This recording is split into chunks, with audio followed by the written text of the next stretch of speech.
Hello everyone, let's start with a new topic that is iron supplementation and vitamin K. As you know, हम आपके pharma के unit 5 that is drugs used in antenatal and labor उनको discuss कर रहे हैं, जिसमें हमने already बहुत सारे ऐसे ड्रग्स हैं जिसको डिस्कस कर लिया है, जैसे कि ऑक्सीटोसिन, एमजेसोफोर और भी बहुत सारे drugs. So let's start with the new drug that is vitamin के.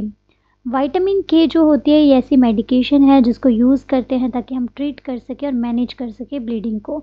अब ब्लीडिंग ट्रीट और मैनेज कैसे होती है? विटामिन के जो है वो सिंथेसाइज करता है क्लॉटिंग फैक्टर 7, 9 एंड 10 और प्रोथ्रोम्बिन को सिंथेसाइज करता है, जिसकी वजह से जो है ब्लीडिंग को जो है हम मैनेज कर सकते हैं.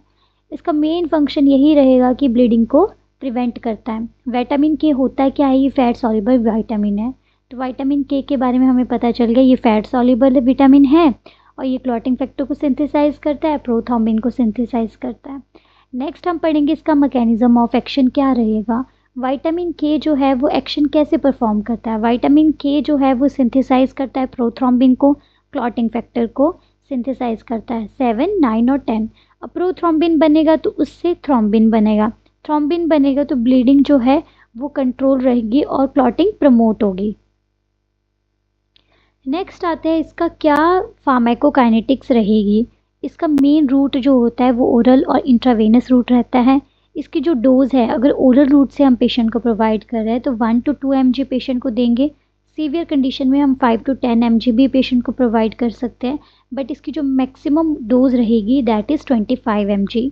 25 mg से ज़्यादा हम पेशेंट को ओरली कभी भी ये मेडिकेशन प्रोवाइड नहीं करते हैं. अगर हमने पेशेंट को इंट्रावेनस रूट से विटामिन के एडमिनिस्टर करवाना है तो उसके लिए रहेगी 10 to 20 mg इसकी डोज.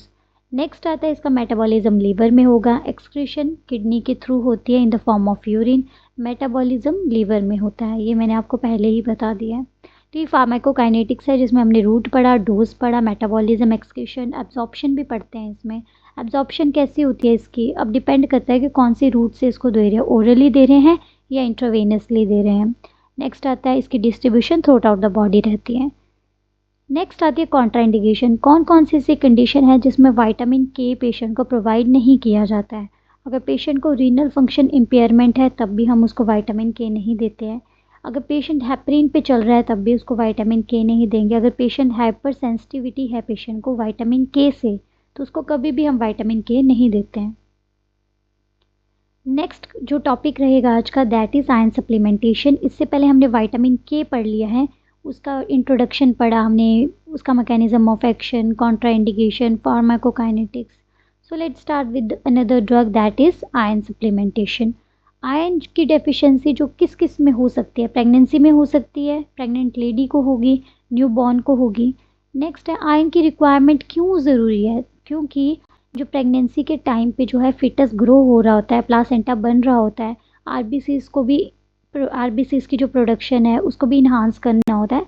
तो आयरन की रिक्वायरमेंट जो है वो प्रेगनेंसी के टाइम पे बहुत ज़्यादा इंक्रीज़ हो जाती है, क्योंकि फिटस ग्रो होता है, प्लासेंटा की ग्रोथ होती है और आरबीसीज की प्रोडक्शन भी इंक्रीज़ हो जाती है. तो आयरन की डेफिशिएंसी देखी जाती है मेनली प्रेगनेंसी में. नेक्स्ट अगर आयरन की डेफिशिएंसी हो जाती है उसकी वजह से अनीमिया हो सकता है, इन्फेक्शन हो सकता है, जेनेटिक फैक्टर डिसऑर्डर्स हो सकते हैं, ये सब कंडीशन अराइज हो सकती है. नेक्स्ट है फार्माकोकाइनेटिक्स. इसको मेनली जो है ओरल रूट से पेशेंट को प्रोवाइड करते हैं, टैबलेट फॉर्म में, कैप्सूल और लिक्विड फॉर्म में. और इसकी डोज रहती है 100 to 200 mg thrice a day और इसको 3 महीने से ज़्यादा हम पेशेंट को प्रोवाइड करते हैं. जब भी हमने ओरल मेडिकेशन में आयरन प्रोवाइड करना है तो हमने हमेशा पेशेंट को बताना है, उसको एडुकेट करवाना है कि आपने विटामिन सी का इंटेक ज़्यादा करना है, क्योंकि विटामिन सी जो है आयरन के एब्जॉर्प्शन को इंक्रीज़ करता है. इसका अनदर रूट कौन कौन से रहेंगे, इंट्रावेनस रूट से दे सकते हैं, आईएम रूट से दे सकते हैं. अगर पेशेंट को आयरन आईएम रूट से देते हैं, इंट्रामस्कुलर रूट से देते हैं तो जेड ट्रैक मेथड का यूज़ करते हैं. नेक्स्ट हम डिस्कस करेंगे कॉन्ट्राइंडिकेशन. कौन कौन से ऐसे पेशेंट हैं जिसको आयरन नहीं देंगे. अगर पेशेंट को हाइपर सेंसिटिविटी है आयरन से लेके तो उसको कभी भी हम नहीं देंगे.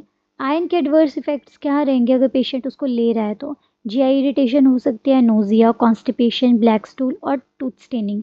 जब भी आपने पेशेंट को आयरन देना है तो उसको एडुकेट करवाना है कि आपको ब्लैक स्टूल पास हो सकता है, आपकी टूथ में स्टेनिंग हो सकती है, इसीलिए जो सिरप है तो आपने उसको स्ट्रॉ से पीने के लिए बोल रहे हैं, ठीक है।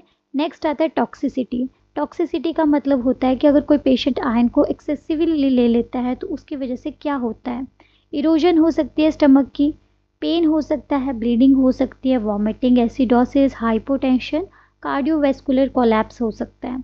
अगर कोई पेशेंट एक्सेसिव अमाउंट में ले लेता है आयरन को तो एंटीडोट दिया जाता है उसको, उसका नाम होता है डेफोक्सामाइन।